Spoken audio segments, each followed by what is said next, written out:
गोजोन हामलायनायजों लोगोसे नोंथांमोनखौ गोदान खौराङाव बरायबाय। अन्नानै नोंथांमोना बे रादाबखौ जोबजासे नायलां। लोगोसे भिडिअखौ लाइक, कमेन्ट, शेयार आरो चेनेलाव गोदानै फैदोंब्ला साबस्क्राइब खालामनो गुरै खावलायबाय। दानिया फैदो लोगोफोर रादाबखौ मिथिलांनि। गिबि खौराङाव दङ दिनै हलि आबिर एबा गाबनि फोरबो। हादर नाङै बे फोरबोखौ रंजा बाजा गाब फुनना फालिदों। लोगोसे बे सानखौ लकेल हलिडे सानबो सरकारा फोसावदों। हादरनि साफ्रोमबो गेदेमा सुबुंफोरा बे साननि गाहाम हामलायनाय बावहरदों। हलि आरो दल फोरबोजों लोब्बा लाखिनानै आसामनि गिबि मन्त्रि डक्टर हेमन्त बिश्व शर्मा बिथाङा दिनै बयनिसिमबो गाहाम हामलायनाय बावहरदों।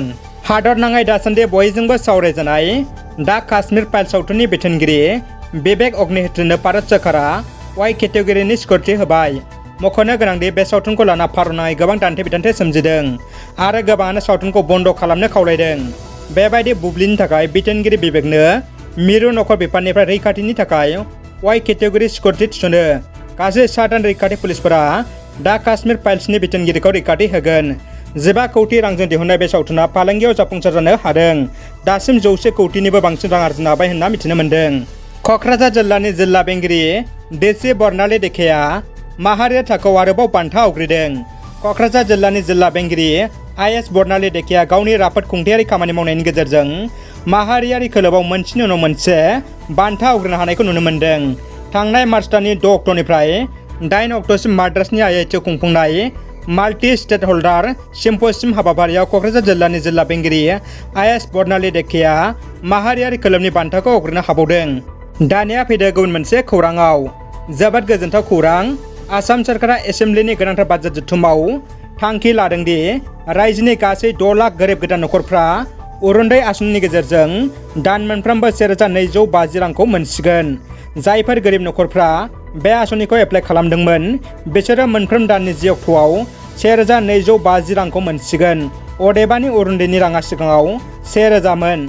दायो आसाम सोरखारा बे रांखौ बारायना 1250 रां खालामबाय। बिटिआर रेकर्डखौ आगुनि केबिनेट मन्त्रि चन्दन ब्रह्म आरो बिनि हानजाया गुवाहाटी हाइकर्टआव चेलेन्ज खालामबाय होनना मिथिनो मोन्दों। थांनाय 2020 मायथाइनि 2 जानुवारियाव 3थि बर' बिटिआर गोरोबथा जादोंमोन। बे गोरोबथाखौ संबिजिरनि गनायथि गैयै होनना चन्दन ब्रह्मआ बिनि हेंथायै गुवाहाटी हाइकर्टआव चेलेन्ज खालामो। आदिबासि फरायसा आफाद आसाया श्रीरामपुराव गिबि मन्त्रि डक्टर हेमन्त बिश्व शर्मा आरो सोलोंथाइ मन्त्रि डक्टर रुनुस पेगुनि मुसुखा बानायनानै सावदों। बावैसो जानानै थांनाय आसाम बिधान सभानि रांबावजायाव मख'जालांनाय जाय बिथिङाव आसामनि सान्थालि हारिनि सुबुंफोरखौ साहा जनगोष्ठी एबा साहा बागाननि सुबुंफोरजों समान मोनथाय होनायखौ लानानै आसामनि सान्थालि हारिनि गोबां फरायसा आफाद आरो दैदेनगिरिफ्रा गोख्रों रावजों सोंखारदों। जायनि जाउनाव दिनै क'क्राझार जिल्लानि सिङाव थानाय गसाइगाव महकुमानि श्रीरामपुराव आसामनि मावथिफोरा आसामनि आथिखालनि गिबि मन्त्रि डक्टर हेमन्त बिश्व शर्मा आरो सोलोंथाइ मन्त्रि डक्टर रुनुस पेगु बिथांमोनखौ गोख्रों रावजों सोंखारनानै बिथांमोननि मुसुखा बानायनानै सावदों। दानिया फैदो जोबथा खौराङाव। गोदान फरायसा आफाद बनस'आव बिबान होनायखौ लाना गुलुं गुजुं सोमजिदों। दाखालि बावैसो उदालगुरि जिल्ला बनस' आफादखौ दाफुंनायाव जिल्ला आफादनि बुंथिगिरि बिबान होजानाय जर्ज दैमारिया गावनि बिबानखौ गनायना लायाखै। गोदान फरायसा आफाद बनस'आव आंनि फिसाखौ आं हगारनो हाया होनना जर्जनि जोनोमगिरि बिमाया बुंदों।